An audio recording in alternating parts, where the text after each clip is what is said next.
Bonjour, vous êtes bien branchés sur votre channel qu'on appelle Sentinel TV, André de Manchester,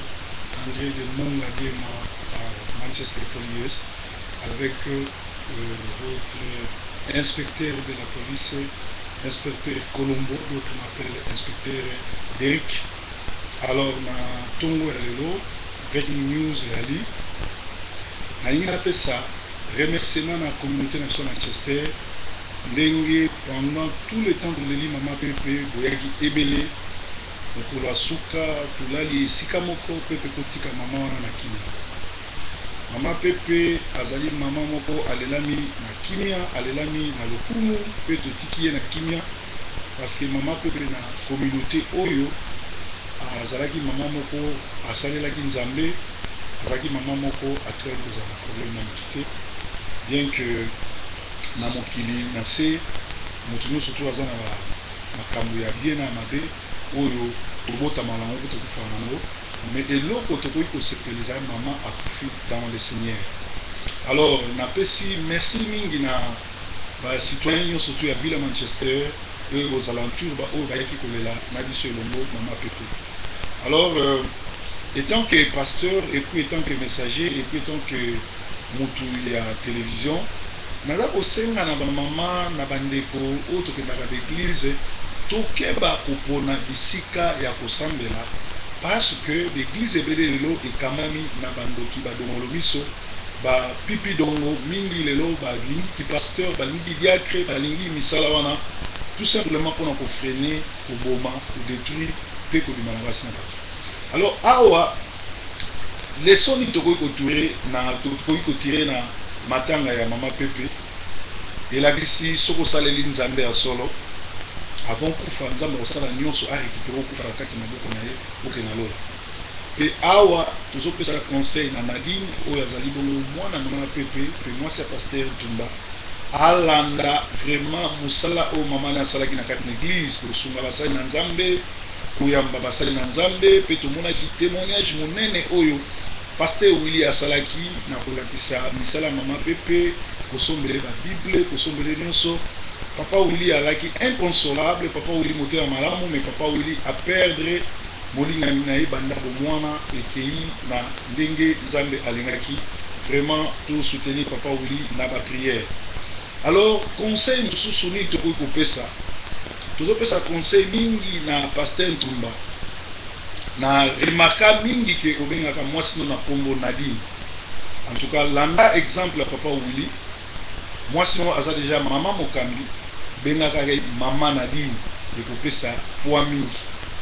Merci pe na kei pasteur Ntumba na ndenge ozaki pembeni ya famille tomoni espoir nyonso vraiment nzambe apambola yo pe kimia ezala na kati na bino. Alors na Manchester tozotuna question, est-ce que tu as eu leçon? Maman Pepe a quitté poison na cercueil. Maman Pepe a quitté pour bakunde a. Maman Pepe a quitté lokola yonanga ko luka. Metala akwei na nzela ya bitumba. Kundie na kimia pe asona. Est-ce que yonanga soki to kufi kozala bongo témoignage ni ba koloba ko na biso? En tout cas wana question mark on a répondre. Pe question mso nazotuna qui sera le prochain? Parce que comme vous remarquez, la communauté na biso matanga et la biso bokundi mutu après boke omela masanga boke obina. C'est comme si bozo sepela na liwa mutu wana. Bozo telemela bizale liwana ya soki mutu akufi mbongo to bakotizaki bo pesa na famille na ye. Mutu aza na posa komela masanga avec 5 livres ko kende na Asda na Lidl ou bien na Tesco okozwa dose ya yo moko ko langu sa quartier na bino mobile. Alors to boyi batu ba telemaka na sima matanga pour na kolia pe komela yango bomona nga même na bord même wapi matanga nyonso tout so bakundi na yaka te po tozana matanga tozolela mutu wana sengote. Mama Pepe a marqué biso to komisi eti mukolo to kutali na lola nga na kutali na lola mais bino na yebite po tara groupe ni wana ozana groupe ba ifrone na sori ya ndumba esko kota lola nzambe. Alors sikoyo pasteur Willy topamboli nzambe na témoignage na nyonso mais naza na ba question oyo nazaka mulongi ya pembe na lobanga na sima bato te na hypocrite te lokola Congo Unity azofinga azobata na sima na proverbe même mobali ya solo mutu ya solo na elekaka elongi nanga bozomona nazotuna ba question na yingo tuna awa papa Willy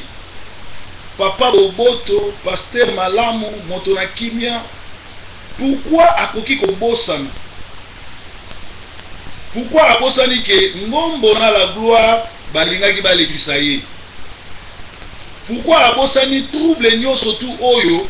na place ya mama pepe parfois ye mutalingaka kufa causé par la gloire na ngombo groupe ya bato bakalia pemba basodiongo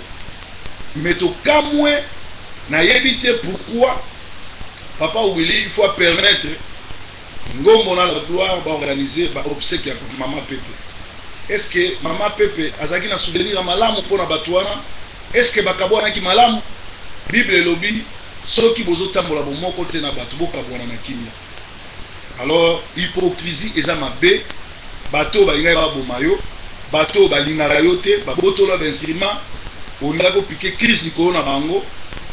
oya kotikela bango bosek munene ndengo wana. En tout cas ngai proverbe na teleme yango pe na pesi bino conseil bosala ngo sute parce que tumba bokabwana mabe boyokanaka te na bamatanga bongo bakoki koya te eloko ya kitoko eyali na félicité apôtre Ngombo ateyaki malamu koleka docteur Job parce que ateyaki message à temps mais docteur Job a divagaki. Alors il y a tout un appel sous pourquoi il faut docteur Job ateya et c'est pour appeler ça qui sale ou bien pour n'avoir ça biso que non azali docteur et pourtant un message na ye to moni vieux a divaguer exemple la liboso ngana yoka ye ngalanda ye azoteya a parler sur moi sur 12 ans ya miracle sokote maté ya bongo faut sexuel a sexuel bembete. Deuxièmement ayo kote ya biso sur le même maté ya atei makambo mwana 12 ans atei makambo ya Lazare ayo kokota na makambo ya Joseph pour boire kelanga mokela ke na kipa makambo ya bato donc adivagaki alakisi ke aza docteur ya parole te parce que soka ki un docteur ya parole ngaka tika na sujet pe appeler sa conseil donc alaki libanda bino bato kozala na ye bo pese conseil awele la côté ya te pour ayebi masolo wana bien te. Alors conseil mingi na kopesa zani bande bo mingi bakenda na l'église bakeba sino te bakolela na monoko ya mboka pour bapasser mingi baza bapasser sataniste. Awa nazopesa conseil na pasteur Olivier à restauration soka aza pasteur a solo soka aza aventurier te soka aza hypocrite te soka asalelaka nzambe ya solo il faut abengana Daniel le bishop Daniel atiaka so makolo na église te parce que non seulement bishop Daniel asalelaka nzambe ya solo te aza escroc mais bishop Daniel na Kinshasa abala officiellement abayaka boki na banganda pe azali professeur kuna bana basi asengaka bango baya na mbongo te mais ezalaka opesi mbongo opesi nzoto bapesi yo bato. Alors aussi longtemps ye azozala kaka na se ya bishop Daniel c'est-à-dire baza banda bescro bazomema groupe ya bato wana nyonso bakendaka na restauration na lifelo et puis bapasteur mingi baza kuna basali mingi baza kuna baza na sous les malédictions parce que bazosalela nzambe solo te soki tembe bolanda vie na bango privé bomona bapaka ono ya solo babongo wana te. C'est proverbe qui le dit un ou le dit ikamona moto te olinga malamu boyinga omonanga jamais na ndako na yo soko ye kosambela na église po nga na kambaka te je ne suis pas perdant nga nazomata conférence egai très bien Glasgow ezo invité nga Dublin ezo invité nga Cork ezo invité nga Paris na banis koyo kosala ba conférence tour du monde bino botikala kaka corrompre awa. Alors na lobaki boy officiellement pasteur Olivier il faut akomela Daniel lettre à révocation pe atika kokamba église na idéologie na ye ninga solola na nzambe soki to comité décembre asali yango te na kosala décret loi ya suspendre ye na église wana parce que ezali bande ya sataniste ndenge mona na Ngembo Jean-Claude Fatika kobinga na basi ya bato mwasi na ye afingaki nga Jean-Claude Tilelo champion kobinga na basi ya bato. Bon oyo ya docteur Job tosala banquête ya Tibwa ezopesa makuna ye na nzambe. Alors tolinga koloba susu boye octobre oyo ezali mois ya ba noir. Normalement communauté na biso fallait tout ça la fête, un séminaire sur les noirs, pour ça la musique, pour bien ça mindele, pour ça la biloko ndenge mais communauté na biso tona ba leader oyo bazali ba parvenir ndenge pasteur Nzubila lobaki bayebi job description na bango te baza ba pasteur oyo bakoma ba parachute tomoni o Clément oyo ataximet alobi akomi pasteur omoni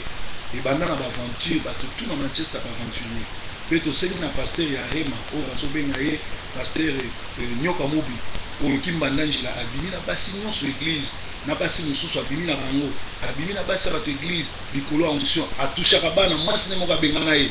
ase repentir ebino bato bozobomba yo lebo bo reporter na police bokokenda lifelo bino nyonso église ya Rema na Manchester. Alors bandoki bazodirige baéglise mpe batondi na baéglise mingi tokeba na yango. Alors dossier na biso ya banquette nanga sur Congo Unity ezo marché bien bato bele babengaki nga balobi non ba preuve ali kaka Willy Bilele moto azokoma na koyebisa bino nga namelela moto mbondo te mpo na kati wana bazofinga nga Willy Bilele aza ni pre ni loin na kati ya masolo oyo ezosalama DR Congo aza plus akozala webmaster ya Congo Unity DR Congo groupe wana na reprouver en calamité otikela ngata na reprouver en calamité que DR Congo azali webmaster ya Congo Unity et président Cyril aux président communauté na tikeli yo semaine oyo oya koleka na interview parce que oyaki awa olobaki olati bien te tisiko mokili mezo c'est la yo loba bayoka pe ba vie na yo et puis tosengi na papier oyo utaki ofcom ya pétition soki okolinga te sala mazomisela yango ndeko John Kalubi po apesa na bacongolais bameka kosigner pétition. Donc osalanga confiance bozala na kimia toujours travailler très bien et na kokende na bino malembe titre koyeba nani azosala aventure wana. Alors awa nazobenda motu nyonso surtout abengaka nga oyo nga naza yaya naza boye na baséminaire oyo nga na organisa komonana te na église oyo nga na te omonana te soki babeti yo bafingi yo ozala mbango epana na parti ya lelo motu moko akontakte nga lisusu te quoi que ce soit parce que soko olingi nga te nga mpe na olakisa soki nalingi yo te soko olingi nga funa mona mpo na mosala nga nazosala funa mona mpo na église funa mona mpo na makambo na nga mais yo na makambo na nga oyaka te na église oyaka te oza pre kaka kobenga nga nakotaka omo nde naosala mosala oyo naza na guerre na bandoki nyonso ya Angleterre en passant awa Tukin agence à Tukin emeli mama moko 25 000 pounds et na Kinshasa bazoluka batanga ba conteneur na